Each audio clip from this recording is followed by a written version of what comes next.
Hi, UH Nation. I'm here with Ben Martanzik from the Squires. You guys just beat the #1 seeded Rebels. How does it feel? Feels great, man. Came out and said we have to throw the first punch. We know they play physical, so just try to out-tough them out there, and I think we did that. Our bigs played great, dominated the glass, got Ferber in foul trouble. So, yeah, 2 more. We're going for a cup this year. So you guys played them just as tough, if not tougher, during the regular season. If it wasn't for a Cody Hines three-pointer, you would have beat them then. Did you change anything going to this game? Was there a different strategy or anything? I can't really speak on the first game. I wasn't there, but it sounded like it was the same game plan. They just turned it on in the late second half, and we took care of the ball, and last 2 games we've hit our free throws, which has been huge down the stretch. So, yeah, on to the next one. So you guys play them, a team you're pretty familiar with. They got a few new pieces. I don't think you guys got a chance to play them this year. Your thoughts going into that game? Yeah, they knocked us out, I think, a season or 2 ago on last-second Anthony Thompson. So they're tough. They play scrappy. They play hard. They press. So I think we have the size advantage. We just got to stop Devin and their shooters, and we'll be good. Sounds good. Thanks, sir. All right, Ultra Hoops Nation. My name is Reid Nelson. I'm joined tonight again by Mr. Jason Briggs. This is the Elite 8 edition of This Week in Rec. We will have a brand new Gold Cup champion this season. Brand new. It's about time. Rebels, last season was a brand new one, too. Oh, that's right. We just had a different one. So obviously the Rebels fall tonight with that little piece of news, and we'll have a new Gold Cup champion. So we'll get to that in a bit. First game of the night, them started out extremely slow against the Huskies. They were down 0-9.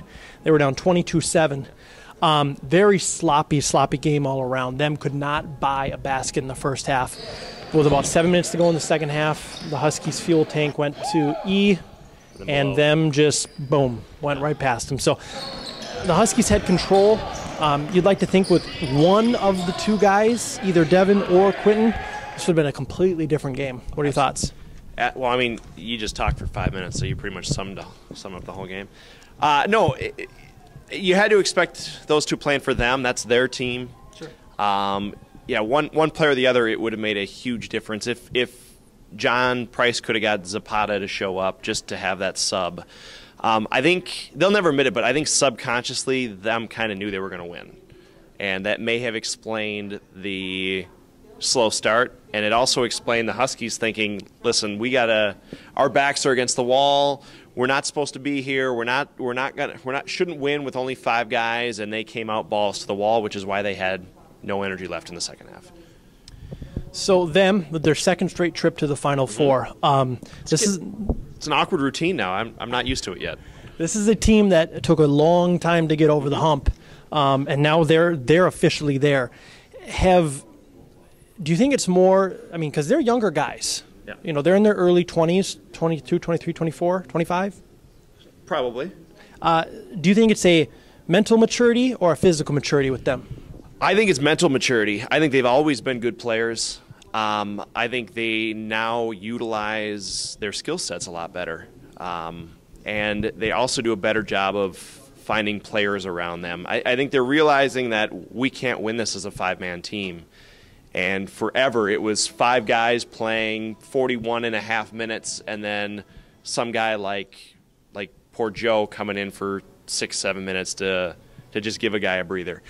So the fact that they've built their team around what they're good at by adding extra shooters like Casey, by somehow adding a big guy in the middle of the season, by adding Terry, who is just a great fit in that team, fits the style. I think they're not only maturing as with their basketball IQ, but kind of the behind the scenes stuff too. On okay, maybe we shouldn't try to do this on our own. Maybe we should get some help. So, it's interesting.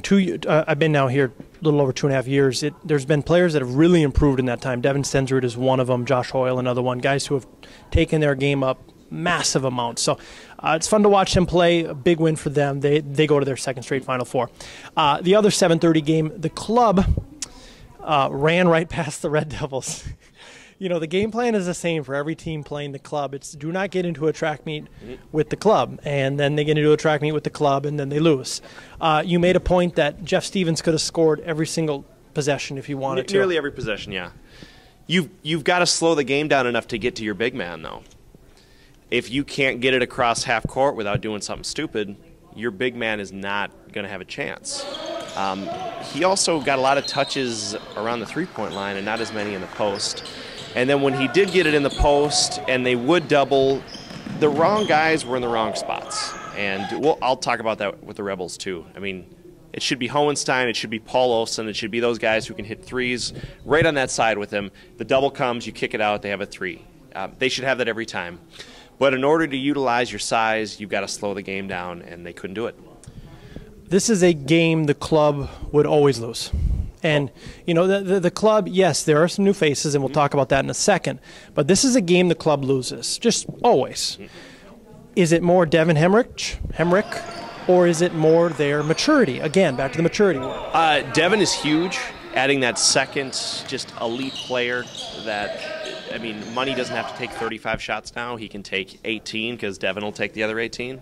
And you laugh like that. It is a lot of shots, but I mean, true, though. It's when you play that fast, your team's going to have a lot of shots. Sure. But they're smarter now. They haven't self-destructed yet, and they did.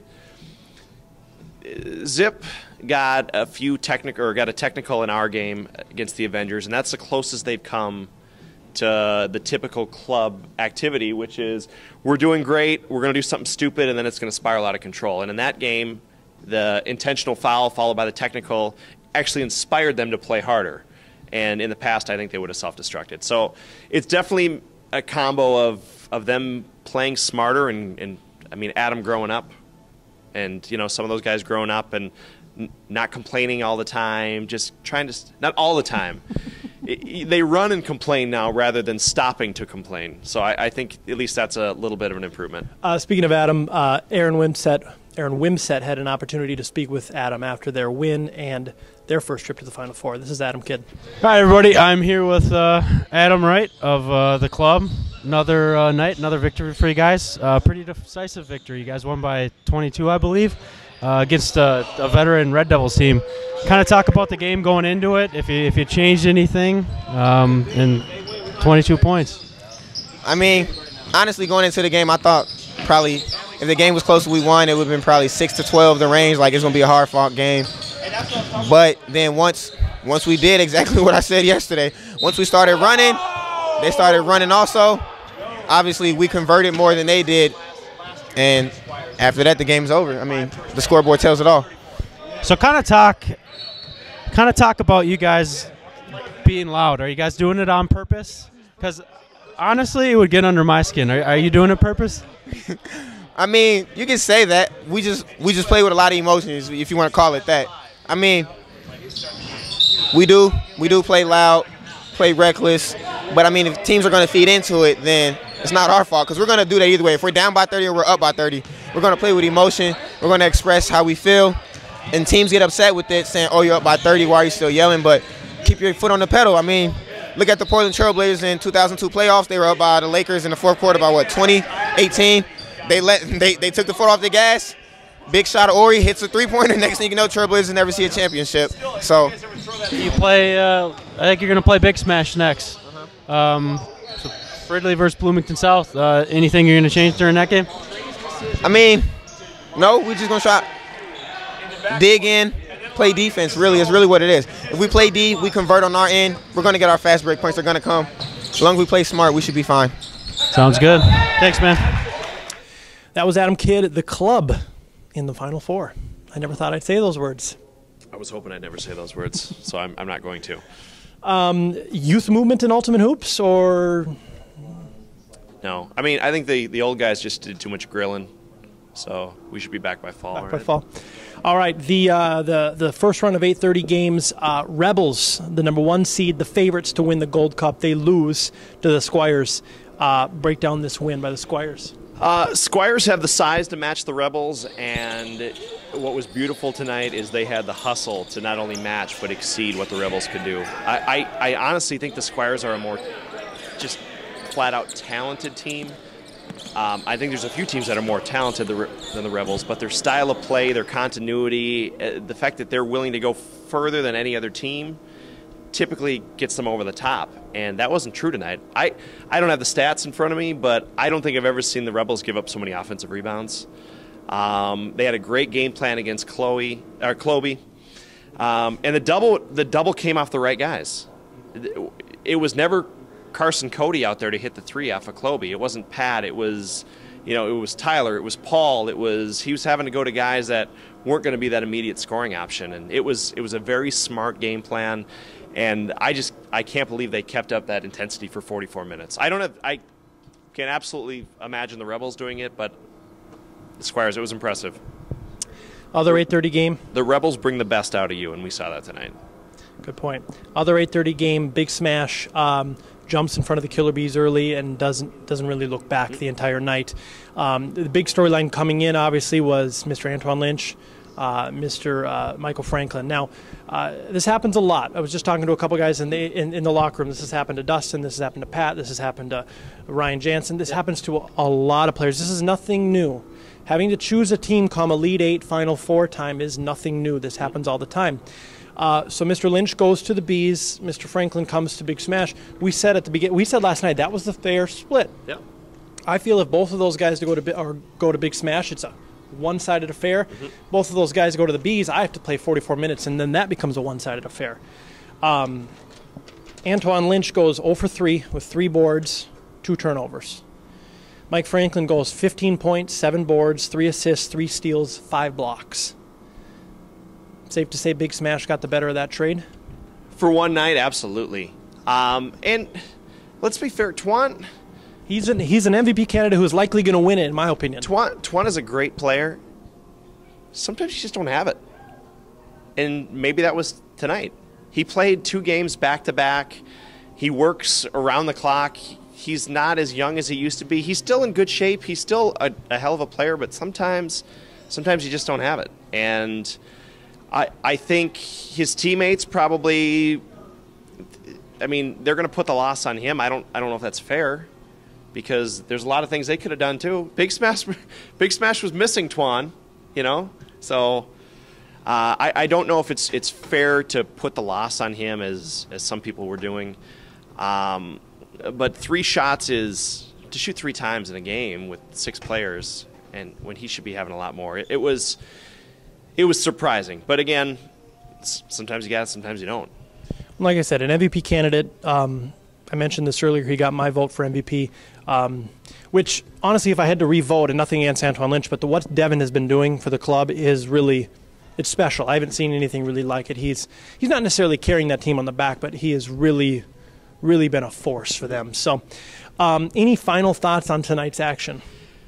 No, I thought them was going to win.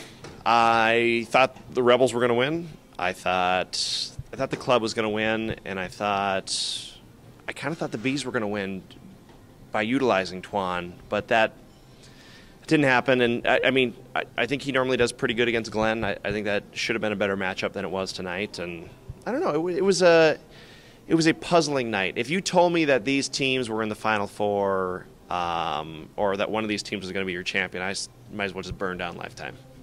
Let's not do rather that. Than put a banner up. All right, Alternate Station. We'll see you next Wednesday night.